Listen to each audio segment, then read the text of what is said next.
বিএনপির ভারপ্রাপ্ত চেয়ারম্যান তারেক রহমান ও অন্তর্বর্তীকালীন সরকারের প্রধান উপদেষ্টা ডক্টর মোহাম্মদ ইউনূসের বহুল আলোচিত বৈঠক নিয়ে সামাজিক মাধ্যমে চলছে রাজনৈতিক নেতাদের তর্ক-বিতর্ক।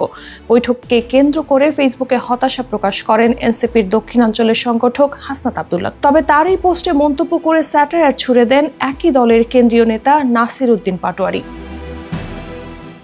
হাসনাতের পোস্টে নাসির উদ্দিনের মন্তব্য, হাসনাত, ভোটে জেতা এত সহজ, মেম্বার ইলেকশন করলেও তো জিতবা না, আগে মেম্বার ইলেকশনে জিতে দেখাও।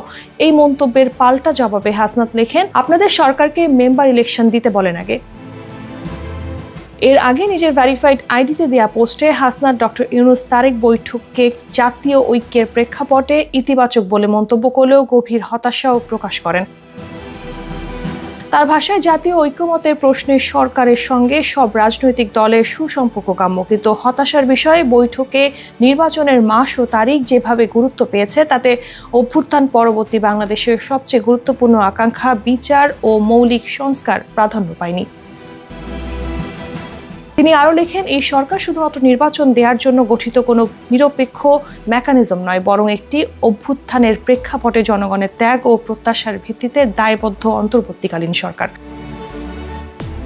হাসনাতের মতে, জুলাই মাসের মধ্যে জুলাই সনদ, মৌলিক সংস্কার ও দৃশ্যমান বিচার নিশ্চিত করাই হওয়া উচিত সরকারের প্রধান কাজ। তার আগে নির্বাচনের তারিখ ও মাস নিয়ে আলোচনার দায়িত্ব এড়ানো নামান্তর।